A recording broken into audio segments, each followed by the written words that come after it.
বিনষ্টে যখন জোর তৎপরতা ভারতের মিডিয়ার, তখন সম্প্রীতি আরও সুদৃঢ় করার প্রত্যয় এদেশের ধর্মীয় নেতাদের।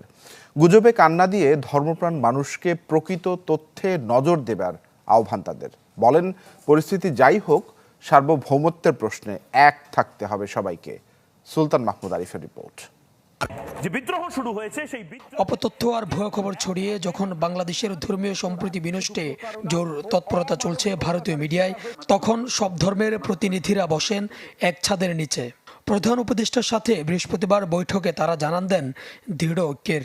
আমরা বাংলাদেশি, আমরা এক পরিবারের সদস্য।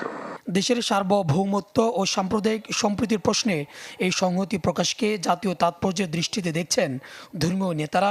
তাদের প্রতিজ্ঞা যুগ যুগের সাম্প্রতিক সুসম্পর্ক ধরে রাখতে সবসময় সজাগ থাকার। তাদের কথায় উত্তেজিত হয়ে সেই ক্ষোভটাকে আরও যেন আমরা না বাড়াই, সেটাকে সংযত রেখে তারা যেন কোনোভাবে এইটাকে আরও বাড়িয়ে তুলতে না পারে, একটা গণ্ডগোল সৃষ্টি না হয়, সেভাবে আমাদের পরমতম সহিষ্ণুতা দেখাতে হবে। সবাইকে সবাই সমান মনে করব, সমান চোখে দেখব, এটি আমাদের মুসলমানদের মধ্যে যেমন চর্চা হতে হবে। অমুসলিম বা অন্য ধর্মাবলম্বী যারা আছেন তারাও কোনোভাবেই কারোর উস্কানিতে তারা পা না দিয়ে এখানকার আমাদের মধ্যে যে বিশ্বাস আছে সেই বিশ্বাস সাথে আস্থা রাখতে হবে, বিশ্বাসটাকে ধরে রাখতে হবে।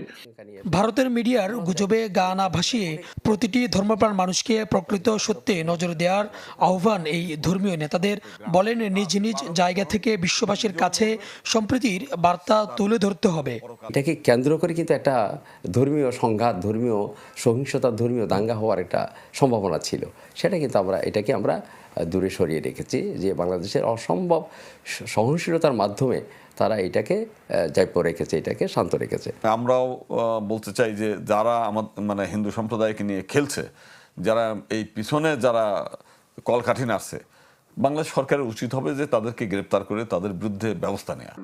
তারা মনে করেন, পরিস্থিতি যাই হোক, দেশের স্বার্থে এক থাকতে হবে সবাইকে। পাশাপাশি সব ধর্মের মানুষের নিরাপত্তায় সরকারকে আরও উদ্যোগী হওয়ার আহ্বান ধর্মীয় নেতাদের। আমরা ঐক্যবদ্ধ আছি।